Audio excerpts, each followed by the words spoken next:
Welcome in to Top 10 Video, that is. We're just a small mom and pop video shop, but you're sure to find something to watch here on a Friday night. I am D. Roby, and I'm along Hollipop. along for the ride with me is my better half, Hollipop, I wouldn't say better half, but I'm half of you. my ride or die, my Yeah, I'm your ride or die. my cocoon partner. I would cocoon with you. I don't think there were two people in the cocoons, right? There was only ever one. Well, I don't know. I probably wouldn't cocoon with you because, like, as much as I love you, we do occasionally need space and everything. So, Sure. top 10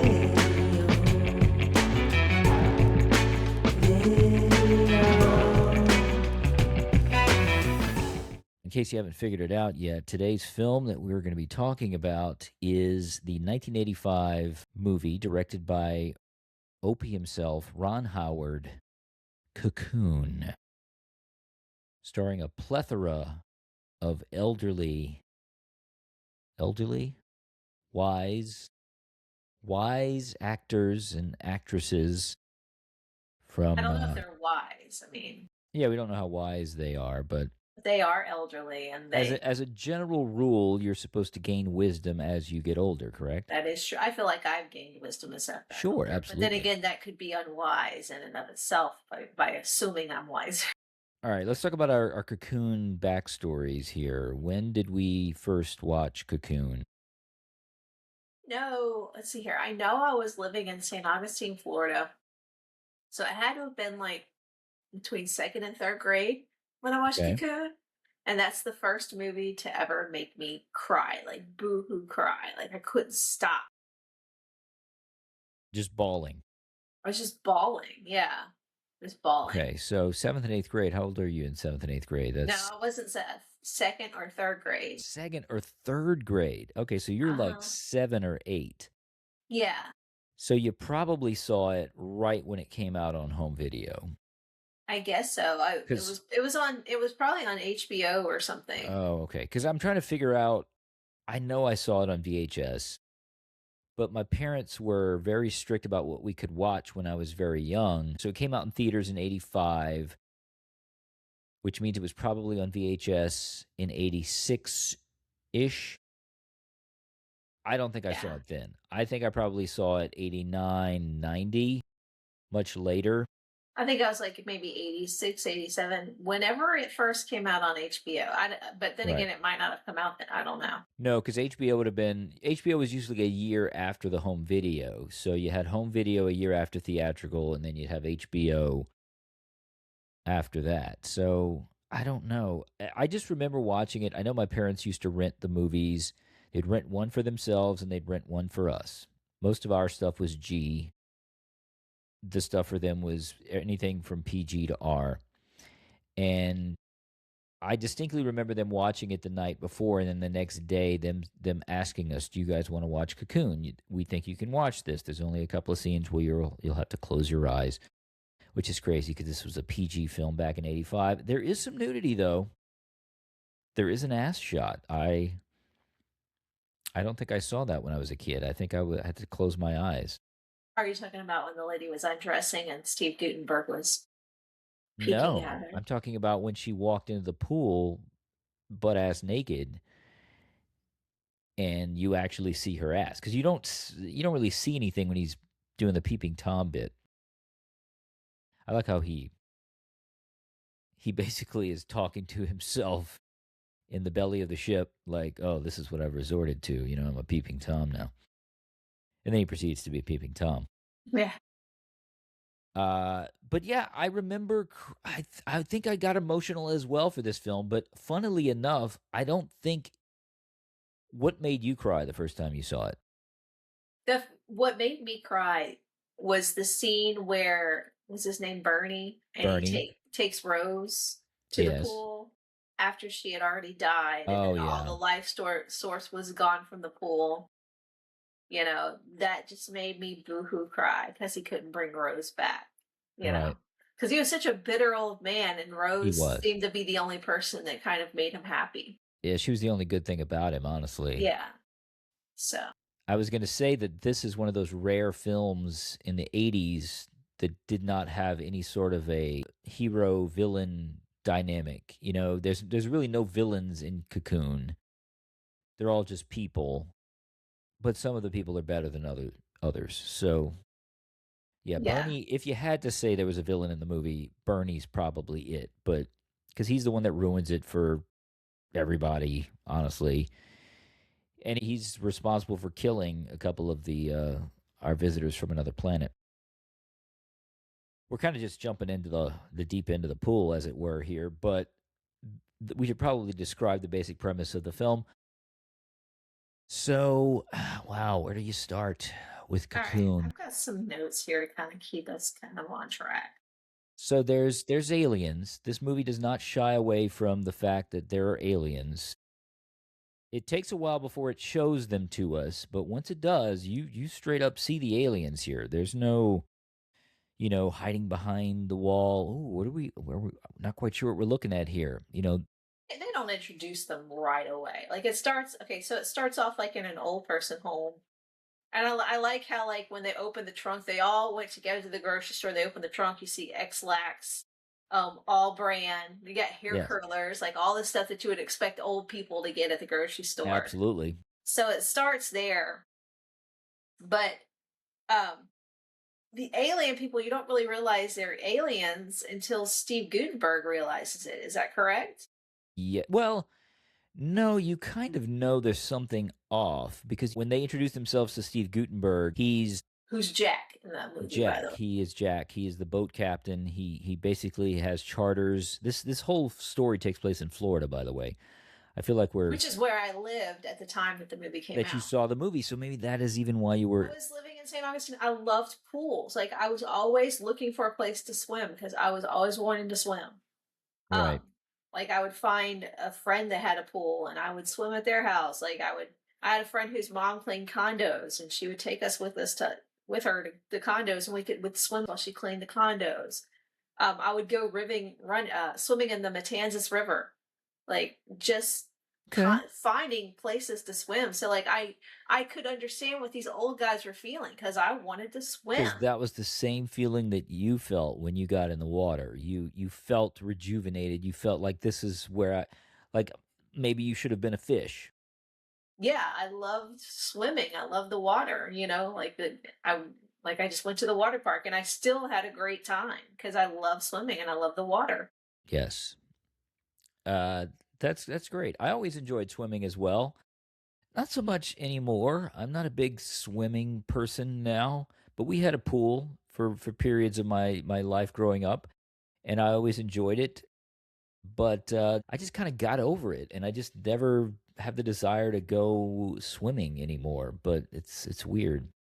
Well, those old guys, I had that same feeling that they had. Like they were like sneaking into that place that had the pool. Hmm. That's kind of how I was. I was like sneaking through backyards to get to this place in at the Matanzas River that had this rope swing, and I could swing. And then it's like you know, it was this youthful vigor that they still had even before they went into the pool. Yes. And like I felt that at that time. So I'm like, oh, what are these guys gonna do? Like that's what I do, you know? Right.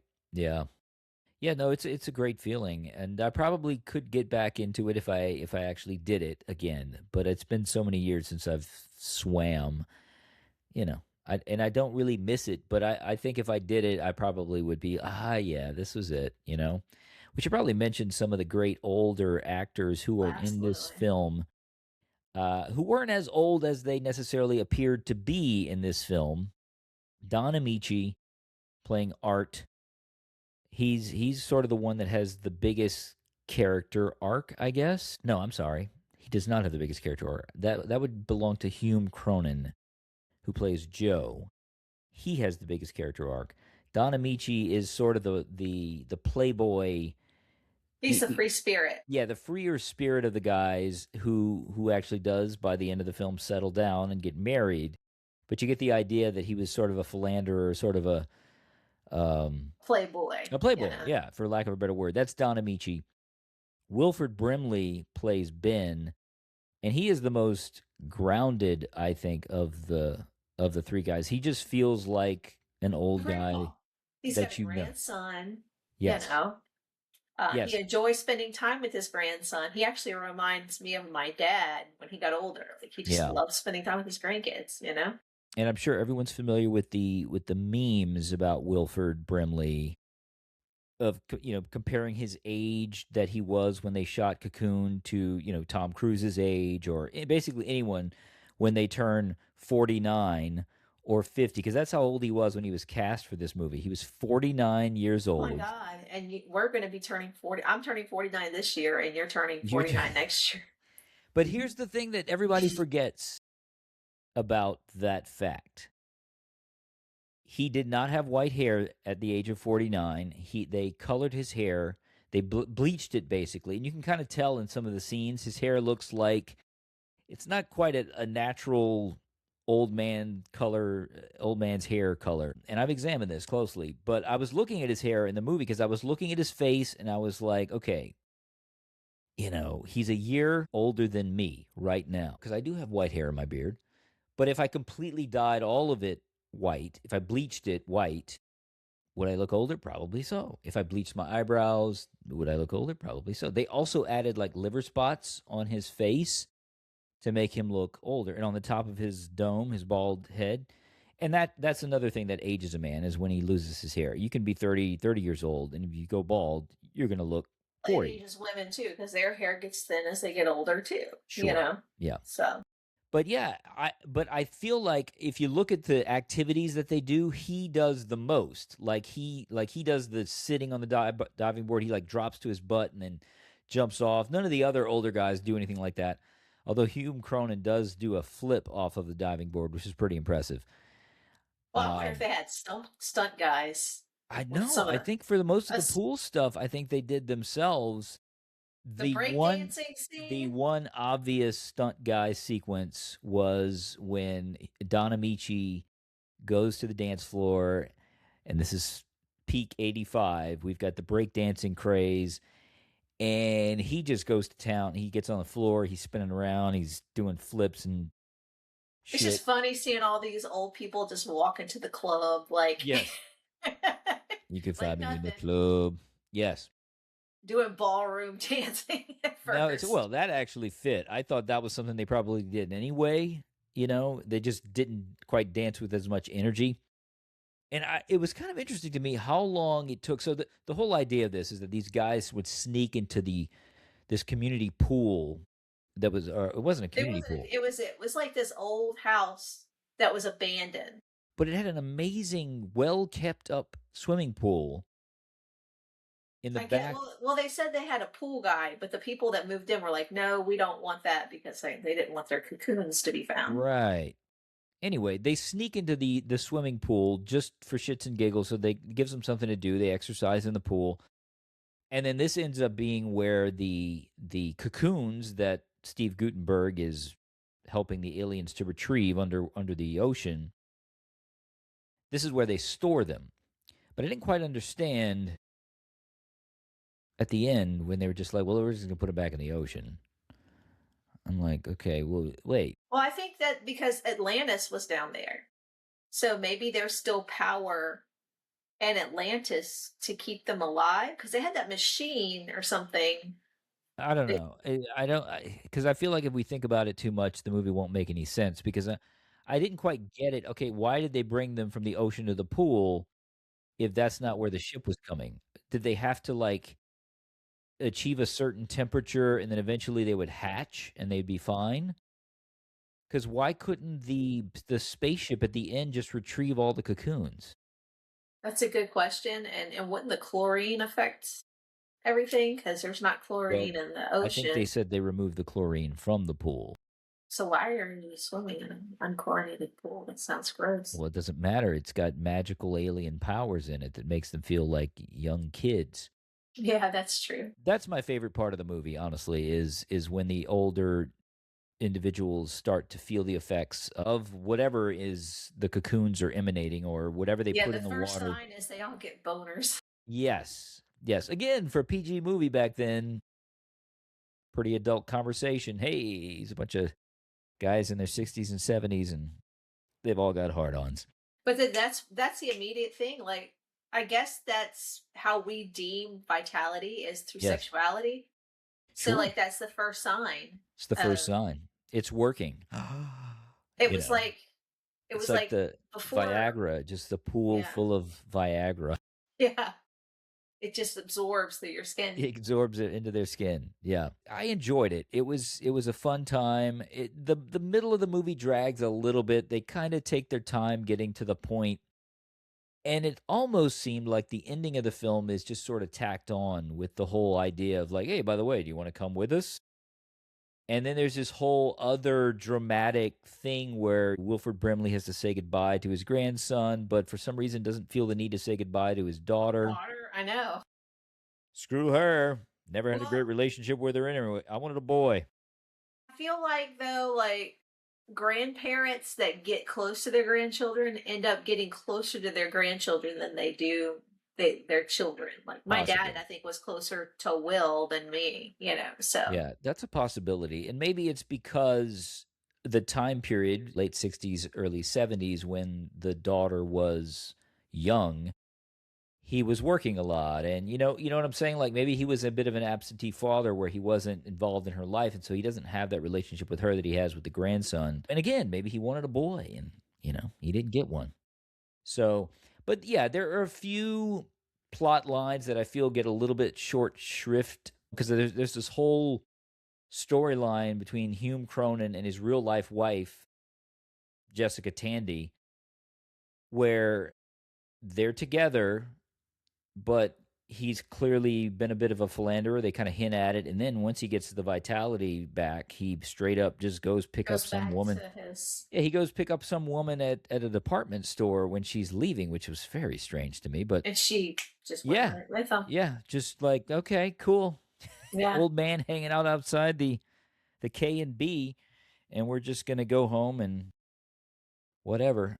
That also felt a little tacked on. Like, I feel like if they had mentioned it beforehand once or twice, it would have been something, But well, that might be a benefit of the mini series like today. Like you could focus more on characters per episode and their storylines. So even I know you don't like it that much, the miniseries, but I mean that would be a benefit. Yeah, it depends because a lot of those miniseries I feel have a lot of filler that could be cut. In this case, though, I felt like there were a couple of plot lines to me that could have been completely thrown out of this film. Like, to me, Steve Guttenberg didn't need to be in this film. He was actually probably the first reason why I decided to click on it.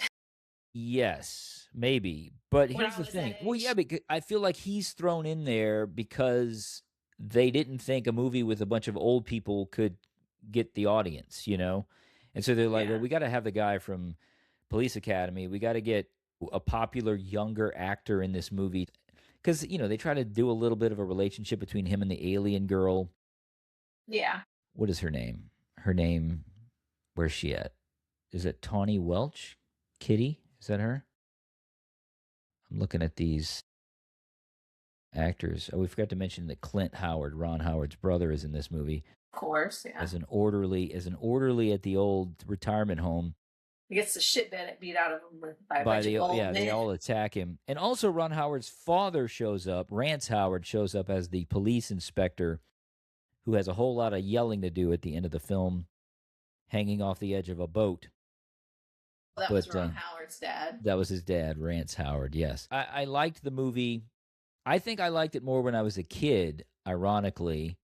And I remember crying at the end. I was more sad when the kid jumps out of the boat. Really? Yeah, because the Coast Guard's trying to, rescue. Because again, I identify with the kid because we were probably about the same age when I saw the movie.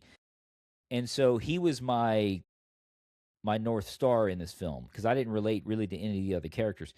But that was the character I connected to. And so his relationship with his grandfather and the fact that he was never going to see him again. And it's kind of weird. Like, I felt like when they're fishing at the end and he's explaining to him that, oh, I'm going to go away. just very matter of factly. And You where could are have you like going? made up a story like, oh well, we're gonna move to like Costa Rica or something like that. Why did he have to say? Well, I felt like he was describing heaven in a way, if you think about it. I mean, he's Maybe it like, was a metaphorical we're thing. we're Maybe going up, we're going up there, and he's like, and there's not going to be things like fishing and things, but we're never going to die. We're going to live forever, and we're going to be we're going to be a perfect version of ourselves. And it's not going to be like down here, but it's going to be fantastic. And he's like, you don't have to worry about me. It's going to be great. And so in a way, it was like he was preparing the grandson for his ultimate death. But in this movie, it was like a fantasy of like, yeah, he's going to another planet where he's going to live forever. But what's the difference of telling a kid, yeah, well, I'm going to be in heaven after I die? And that's true because they're both abstract concepts that yeah, can't that's be. what I'm saying. Like when he was explaining all that to him, that's what I was picturing in my mind is like an older grandparent explaining to his grandson, I'm going to die one day, and I'm going to go to a place that is amazing, and I'm going to live forever, and it's nice and shiny and bright and you don't have to worry about me, don't be sad, it's a good thing. And so I feel like that was kind of blended into the whole idea. The whole movie's about I death and thought life. they were way too trusting, like because Yes. like if the aliens could have like, all right, we're gonna trick these people into coming to our planet and they're gonna work Uh-huh. for us for the rest of eternity, because Absolutely. you're not gonna die, but you're gonna be working your ass off in our freaking light mine or whatever it is they have over there on their planet. But yeah, Yes. I saw the metaphor for life as for like afterlife as well. Um, Right. they're ascending to heaven. Sure. It was it felt very, especially for me when I first saw it, I was very much a church going person and I was constantly inundated with the philosophy of heaven and hell and all of that. And so when I first saw it, I remember making those connections some sort of way in my little kid mind too. Like, yeah, well, it's almost like they're going to heaven. And so, yeah, but I really enjoyed because it's very rare you see a movie that is centered around people who are older. And when I say older, I mean past retirement age. Like they are 70s, 80s, or at least they're supposed to be 70s and 80s. And I think there's some really good performances in here. Wilford Brimley obviously steals the show for me, but Hume Cronin is great. And he's got some great scenes. Like they're such good actors. I feel like even though some of the characters were underwritten in the script, Like Don Amici's character the best, I think. yes, well, he's also fun, but he doesn't get a lot of like emotional moments. Like there's a great scene with Hume Cronin and Jessica Tandy on the couch when he Yeah. basically asks her to go with him because he says he does if she doesn't want to go, he's going to stay and he's going to live out however The many. 6 months because he was dying of cancer. Oh, that's right, because his cancer was going to come back. He was willing to die just so he could spend the rest of his life with her, even Yes, though he did have those amorous feelings and wanting to right. constantly stray. Well, I mean, I can just imagine him up in what was the name of the planet Pantera? What was it? Antera? Something like that. Something. Pantera's a band. That was a joke. But the Anterans or whatever they were. I mean, maybe he's going to be philandering up there with them. You know. Doing I, that light sexual thing that they do. right. Right. I She don't know if like you. kind of just Yes. threw an He, orgasm at Steve she threw Gutenberg. an orgasm at Steve Gutenberg. That's how their sex works. Hey, so we can't touch me. We have to stay like 20 feet apart in water. And I like how he prefaces it with, "You're not going to take your skin off, right?" Because I like my women with their skin on. But part of me was like, but that's not her real body. That's not what she looks like. She Where do looks. they even get these fake bodies from? Like, do they make them That's on a their great planet and get them question. from their version of Amazon, It's a or great question. I don't know. It actually reminded me a little bit of the movie Arrival, which we did our very first top 10 video episode. And there is a scene where the alien characters get the human skin basically placed on them. It's like sort of, you know, uh, grown on top of their alien bodies some sort of way. But here they just sort of shrug off their Earth suits, put them in a chest, and fly Put 'em around. and then put them back on when they're ready to put 'em back on. This movie was hard for you to find. Yes, yes, it Like, was. because I told you I wanted to do it on this, and I'm like, well, you're probably not going to be able to find it, and I was right. You were You, right, and I thought you were crazy because I'm like, okay, it's Cocoon. It was nominated for multiple Academy Awards. Hume Cronin actually won Best Supporting Actor. I think it's Hume. I think he won, if I'm not mistaken. We did mention it was directed by Ron Howard, and it was written by Tom Benedict and David Saperstein, based on a book by David Saperstein, I believe. It's based on a novel. And I'll get back to that, how hard it was to find in a second. But did you realize that the woman, Kitty, the alien woman, was played by Tawny Welch, Raquel Welch's daughter? You didn't know that, did you? I did not. You did not No, know that. So yeah, she was fun. pretty. Yeah. He received a Saturn Award nomination for. No, he was nominated for a Saturn Award. Who's that? Hume Cronin. So wait, he didn't win the Academy Award Don Amici won an Academy Award for this movie? for Best Supporting Actor in his performance. Okay, so I got it wrong. It was Don It also won Amici. an Oscar for Best Visual Effects. Yes, which is kind of hilarious because the visual effects, I mean, they were okay. I mean, for the 80s, I guess. For in 1985, the visual effects were fantastic, I think. Yeah.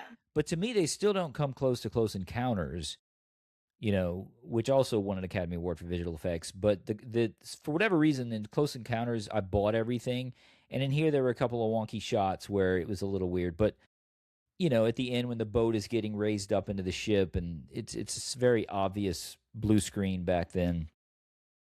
But I still like some of those old effects. They had a nice vibe to them. But yeah, very difficult to find this movie. I had to purchase a Blu-ray from Europe, and it actually has German. It is behind me right here, and it actually has German text. This is actually the German Blu-ray that I was You able had to to get it on eBay. and I had to purchase it on eBay. This movie, it came out on VHS, but we don't have a VCR. I mean, I have one right behind me here, but it's not connected to anything other than my computer. And so we weren't going to sit around my computer and watch a VHS of Cocoon. It came out on DVD very briefly and went out of print. And so it's very difficult to find a DVD of Cocoon. And the only place it's available in HD is in Europe. It never released a Blu-ray in the United States, and it is not available on any streaming services. What is up with that? I have no idea. For an Academy Award-winning film, I mean, it didn't win Best Picture, but I think Ron Howard was even nominated for. I don't remember how many nominations it got. Let's see what AI said. But anyway, it kind of crazy how this film just sort of disappeared from the home video market, unless, of course, you live in Germany. So, according to IMDb and Ron Howard, several members of the cast actually liked to talk about the plot of the film and get into discussions about whether or not they would take the offer that their characters do in the film to go up in the spaceship. Maureen Stapleton was absolutely dead against it. Ironically, she is the one who dies in the film. And Don Amici said he would be first in line if this was a real thing. So I thought that was kind of interesting. So the reasons why it's hard to find in the United States is unresolved licensing problems That's always licensing. possibly involving music rights or other home video streaming rights that weren't cleared for modern distributions. These issues can keep a movie from streaming even when the studio owns it. After Disney acquired 20th Century Fox, it inherited Cocoon. If the rights are complicated or expensive to resolve, Disney may not see enough financial incentive to prioritize releasing the 1985 catalog title. Interesting. So Disney owns it now, and that makes a lot of sense because it was 20th Century Fox, and they bought Fox, and so there's been a few Fox films that sort of got swept under the rug. I don't understand why this one would have been. I mean, I think it's got an overall great message to it. Not to shrug off people as they get older, and that they still have some vitality left in them if you can just sort of um, get beyond the whole idea that they're really old. They can still accomplish some things. They can still philander. They can still They can still have sex. have sex. Yes, there's a very hot scene between Hume Cronin and his real life wife Jessica Tandy where they're sleeping in separate 50s beds And then he, at their retirement home, and he opens the covers and he pats the mattress very seductively, and she crawls into bed with him. she got a big smile too. She was Big old excited about smile. it. And the ladies are all sitting around the table the next morning, and they've all got some, and it's Except for poor little Rose. except for Rose. Damn it, Because Bernie didn't swim in the pool. Bernie didn't swim in the pool, the No. Viagra pool. Yeah, ironically, Rose, the only main character to die in the film, I wouldn't even call her a main character, but of the group, Herta Ware, the actress who played her, actually outlived many of her co-stars. She's very pretty. Uh, I don't know why I got her confused with Maureen Stapleton, because for some reason I thought that's who played Rose, but it is not. It's Herta Ware. was she in other like movies back when she was younger? Do you know anything about Herta her? Ware. Well, ironically, on IMDb, she's the only actor of the main cast who does not have a photo of herself.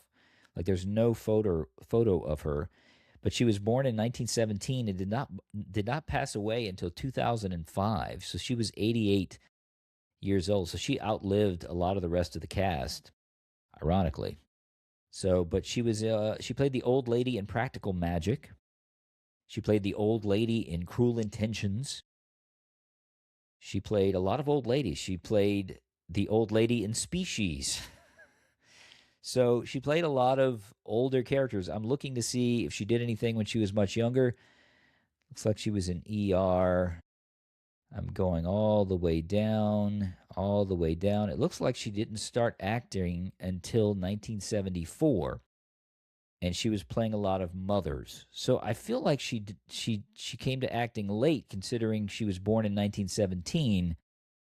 She didn't actually start acting until she was a middle-aged She woman. probably raised her family and said, "All right, I'm Probably done so. raising my family. I want to be an actress." Had nothing to do.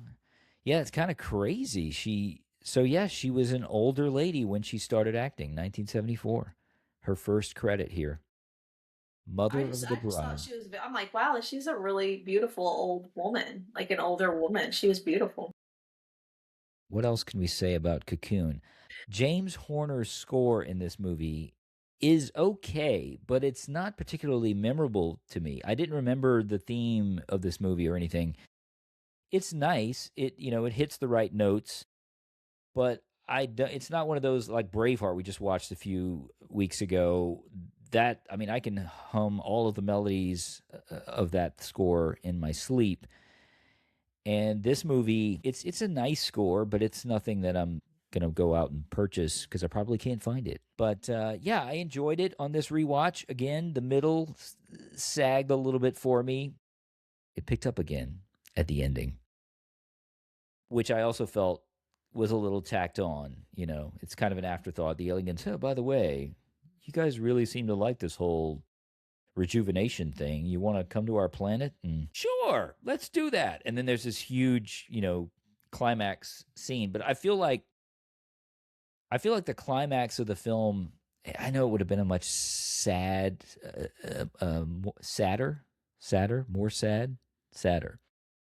a sadder ending. But after Rose's death, I feel like the aliens could have gone away, and then the people at the retirement home just go back to their everyday, their lives, and they've.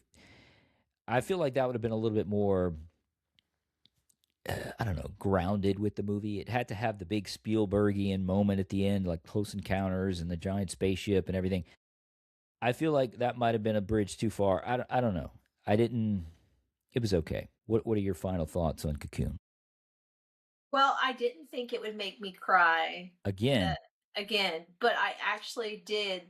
Like, I'm like, oh my god, there were like tears coming out of my eye, and I'm like, I'm crying. and was it the same It moment? was the same moment. Yes. Wow.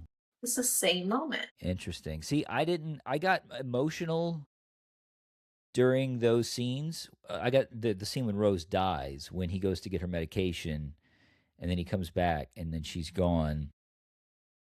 I started getting a little emotional there. And then when he's walking with her dead body to go to the pool, which how I don't know how he snuck through the fence, the gate or whatever to get there, but we never see that.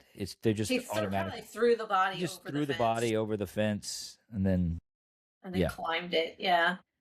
I did like Brian Dennehy. We didn't mention him much here, but he's the only alien other than Kitty who gets any kind of a plot line. The other guys are just there, like I don't know, One of like them looks like Wes Bentley. I don't does know he? what that actor's name is. I'm like, is that Wes Bentley? No, Bentley No, he wouldn't would be not in have that even been movie. alive. He would be alive, but he wouldn't be that old. Tyrone Power's son is also in this movie. He plays Pillsbury, and I'm not quite sure who that is. Pillsbury, that was the alien at the end. Or the alien that came to play with them or something. Pillsbury. The Pillsbury Doughboy. So which one was Pillsbury? It had to have been one of the other It aliens. had to be, but that was Tyrone Power's son. So, so we had Raquel Welch's daughter, and we had Tyrone Power's son hanging out in the Cocoon. Several years later, they would release Cocoon: The Return, where all the older folks come back and basically tell everybody how great of a time they were having. I don't remember that movie. I may have watched it. I don't remember what happens. I feel like that may have undercut the whole metaphor of life and death, though. The fact that, hey, we're going away, Sonny. Because the scene at the end when they show the funeral, because, what else are they going to say? Well, yeah, the boat got sucked up into a spaceship and went off. We don't know what happened. No, they just assumed all the people drowned. The boat sank and they all drowned. And so they have this mass funeral and everybody's sad except for the kid who knows what his grandfather told him. Like, we're going up. And again, it's the whole idea that, people who have belief systems that there's life after death and all this. It's like, that's why we say these things, to make people feel good at funerals, because everybody's sad at a funeral. But if you think that the person is having a better time, everything's fine, it's an easier pill to swallow, I guess. What makes it an easy pill to swallow is energy is neither created nor destroyed. That's a scientific law. So your energy that you have has to go somewhere. Where? I don't know. Where does it go? But it has to go somewhere. So that's what gives me comfort. Well, I'm right there with you. Gives me comfort too, that it gives you comfort. So, what are we going to rate Cocoon? 1985's Cocoon, directed by Ron Howard. How much is it? 5 that we're going 10. for? It's 1 through 10. Yeah, it's top 10 video. Top So 10. it's a Okay. 10. Yeah, there we go. I'm going to give it. I can't give it a 10 because I'm not going to watch it over and over again. But it was very emotionally effective. I'd probably give it a 7. Okay. I'm going to go a little bit lower than you. I think I'm going to go 6.5. Because again, Fair. I enjoyed it. I liked it.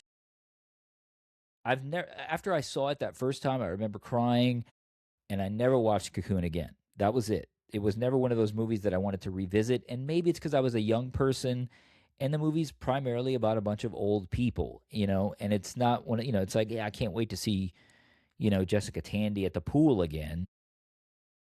It was, and yes, I forgot about Raquel Welch's daughter in here. If I'd remembered that, maybe would have watched it again in my 20s, but I never did.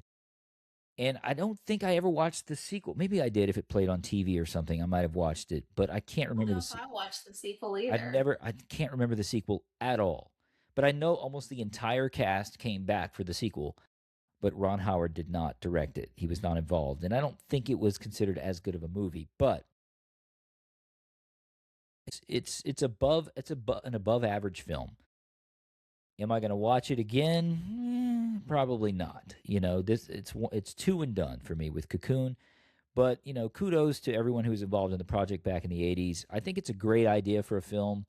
The whole Fountain of Youth story has been told a bunch of different times, but it's never been told quite this way. With people of this age bracket. And I think it's a fun film for the most part. And it gets emotional at times, and I got a little teary eyed a couple of times throughout the film, and also the fact that the majority of this cast is no longer with us, I think also adds a little bit of gravitas to this. Yeah. Like all of these folks are gone. Even Wilford Brimley, who was the youngest of the group of people there. Actually, he passed away only 6 years ago, 2020, at the age of 85. So I was always a fan of his. He was the manager in The Natural, which was my favorite baseball film, which may pop up on this podcast at some point. And he was in this television show called Our House, which I need to mention because my family watched that entire show on some family channel at some point in the early '90s. It was reruns of the show. It was a show that was actually made in the '80s, and they reran it in the '90s. And we watched that whole damn show. And he played the grandfather. I always thought he was just one of the best real actors. Like he always felt like a real person. It never felt like he was acting. He was just being the character, whatever he was. Well, he was usually casted as a grandfather, and He was. acts like a grandpa. Well, but I mean, if you've ever seen The Firm with Tom Cruise, he basically plays a villain in there, and he's fantastic. Like, and he's chilling in certain scenes. Like, and you would never think he's such a kind older man. Even when he was 49, he looked like a kind old man. Yeah, that when he actually does play a villain in The Firm, it's kind of scary because you're not expecting him to pull that off. But yeah, great stuff from him, from Hume Cronin, Brian Dennehy, who again was a much younger man in here, and he has also passed on. Jack Gilford, who played Bernie. I'm going through the list here. Don Amici. Yeah, Don Amici. Let's see. He went in 1993. Also 85. What are the odds? Same That age. means that we have lived more life than we have left. Absolutely. That's Absolutely. scary. When did Hume Cronin pass away? 2003. Wow. He lived to 91. That's very impressive. That is very impressive. Jessica Tandy died before him. Jessica Right. Tandy passed away in 1994. Yeah. She was 85. So he lived quite a few years after her. Almost 10 years past her. Yeah, I enjoyed the film. And people might say, well, 6.5 is a low grade, but for me, it's not really. It's just not one of those films that I want to rewatch, and because I've never rewatched Clearly it. Disney feels the same way you Disney do. feels the same way I do. Are They're you like, on the board? nobody wants to watch Cocoon again. But here's the thing: it's one of those movies that you don't feel like you would want to rewatch, kind of like Fargo. But once you start watching it, it's actually an enjoyable experience. And so You enjoy Fargo. I just enjoyed seeing all the body murder thrown and the into mayhem the and the wood chipper. craziness of Fargo. But yeah, it's the same. But Fargo's a really good film. It's just not one of those movies you feel like watching over and over again. And I feel like Cocoon is there. If it's fair to compare Cocoon to Fargo. Well, I'm not comparing the type of film it is. I'm saying the feeling I get when someone says the word Fargo. Hey, you want to watch Fargo or Cocoon? I would be like, oh, I don't really want to watch either of those films right now. But I think if either one, if you put them on, you'll end up having a good time at the movies.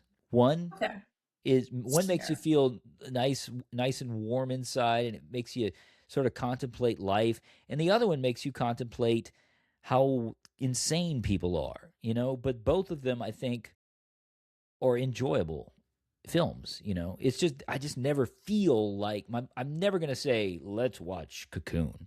I'm never gonna say let's watch Well, I Fargo. was the one that picked Cocoon, so I Yes, was the one and that but I said. appreciate it because I had a good time watching it with you by my side, and it was it's a great snapshot of life. Let's say that it's a great snapshot of human life. Like basically, you get the child character. That's how the movie opens, with the kid character looking through a telescope at the moon, and he's got his whole life ahead of him. And the movie ends with that same kid. He's got a different perspective, I guess, because of the events of the film. And so I don't know. I think it's Played the kid in that. That guy looked. I'm like, did this? but He you're wondering what he's doing did he now. become an actor when he got older? The kid was played by Barrett Oliver, and he is looks like he was primarily a child actor. He was in the Neverending Story. Okay. So he's the kid in the he was in Daryl, 1985, same year as Cocoon. He was in Frankenweenie in 1984, and it looks like the last credit he's got was 1989. So he was only a child actor. Oh, okay. He is also in Cocoon: The Return. So you get to see what he looked like 3 years later, I guess. All right, so you're giving it a 7. I'm giving it a 6.5. If you can ever find it and you've got nothing else better to do, I think you can check out Cocoon and you'll end up having a good time. You might not feel like watching it, but once you put it on, you'll actually realize that it's a pretty damn good movie. They Uh, might be able to find it if they pay a lot of money for it yeah, sure. You on can buy eBay. VHS tapes on eBay. All right. Thank you, Hollipop, for once again joining me on an episode of Thank Top 10 you. Video. Thank you, Dustin, for having me. The next episode will be my pick for Top 10 Video, and then Holly will pick, and then we'll go back and forth this way. Movies that we would like to share with our significant other, and also movies that maybe we both like that we haven't seen in a while. It'll just be a grab bag of goodies here. But at the end of the day, we'll let you know whether or not you'll have a good time Do you watching know them. what movie you're picking? I do. Are you going to tell it to us? It's going to be John Woo's Face Off, starring John Travolta and Oh, Nicolas okay. Cage. A movie I that don't I think I've seen that. absolutely loved. I just thought it was one of the craziest movies I'd ever seen at the time. And I haven't seen it in a long time. And yeah, so that's what we're going to be covering next time. So we'll see you back here for Face Off. All right. Peace. Peace out.